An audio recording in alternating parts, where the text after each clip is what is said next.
The next company I'd like to introduce is our latest company creation, and it was based on a copper, gold, silver property in northern British Columbia. And at that time, Nick Rodway was working for Zim2, and he's a geo, and these two prospectors came into my office, and it was about 2 weeks before Christmas. And they were trying to sell us this gold, silver property in northern British Columbia.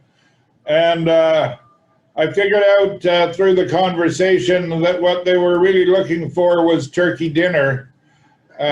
So we made them an offer that would only be accepted if you were hungry.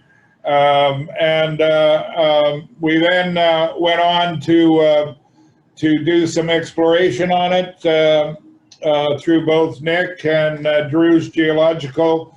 The results suggested that we should take this company public as part of the Zim2 family, and we basically appointed Scott Rose to lead that charge, and of course Nick was also on that team, as he was one of the people that were involved in the decision to purchase the property. Anyways, at this point, if I could introduce Scott Rose. Thanks, Dave, and thanks for all of you attending. As you know, my name is Scott Rose. I'm a founder and director, along with Dave Hodge, Nick Rodway, and Zim2 Capital.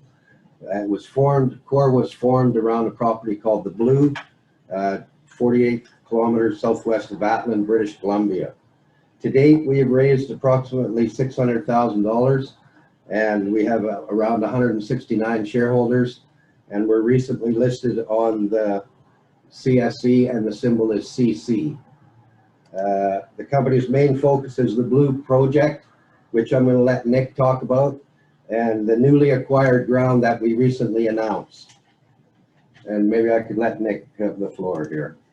Yeah, so like he was saying, it was a good opportunity at a good time. I thought it was a good acquisition, mostly for geological reasons. So the market cap, as you said, of the company right now is just over $4 million. I think it's trading 19 cents today, 21 million shares out. So the whole idea of this property was actually based upon, at the time we were looking at scar mineralization and the association of cobalt with that. I've since figured out that it's actually more porphyry copper situation and potentially CRD, carbonate replacement type deposit. So we've kind of we've been going on a kind of a new look at this thing through a golden triangle idea. Now, I'm not sure what you know about the history of the Golden Triangle, but basically all started in the 1800s with the Klondike Gold Rush, and it went all the way up to Atlin. Atlin's a very prolific placer mining area, so there's been a lot of gold mined out of that area in the past. And now what we know as the Golden Triangle is basically the premier gold mine all the way up to the Eskay Creek and Stikine area. And now the kind of the joke is, the Golden Triangle is basically from the premier mine to wherever your project is located. So anyway, but really this whole thing is a geological story. It's put apart the promo side on the triangle and any polygon you can come up with, whether it be the golden horseshoe or anything. But this project does have all the ingredients that you'd look to for a porphyry, district scale size porphyry style deposit. And I mean, I think it shows really good promise. And right now, it's basically a lot of desktop study work.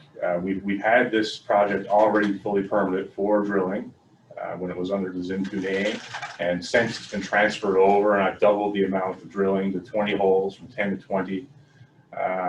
Also permitting for, I want to look more into the secondary and tertiary structures in the area that splay off of what's called the Llewellyn Fault Zone. And the Llewellyn Fault Zone actually runs all the way from North Atlin Lake all the way down through these well-known districts, you know, the KSM, Premier, Eskay Creek, all these areas, you know, they all have the same ingredients that come to play for Port Reeves. You know, it's a large regional fault system that's mobilizing fluid, and we're lucky enough to have superficial exposure that has massive sulfide. And there is one drill hole on property that Teck did back in the 1980s, and there was 175 meters, 0.29 copper from surface. So that hole was just left. It was of no interest at that time due to the prices of copper, and gold was actually not even assayed for. So some of the surface samples I've taken have indicated that there is, you know, I've had as high as 4 grams gold, low as 0.2 grams. So that's pretty indicative of porphyry type of environment. We also have supergene alteration in the granitoids in the area. Like I said, there are these skarns that are at surface with, you know, 8%, 9% copper. So the idea here is to look at these secondary, tertiary structures through magnetics, get a few more layers into the database, and you know, further delineate drill holes. Well, that's basically the gist to the story. Thank you, Nick. All right, so that's Core Assets Corp, CC on the CSE, and Zim2 holds 7.2 million shares of Core, and you can see as you start to add up all these different shareholder bases that Zim2 owns, and there's 16 million shares of Zim2 in existence. You can see that if we have 1, 2, or 3 winners out of this group, it's going to have a very dramatic effect on Zim2.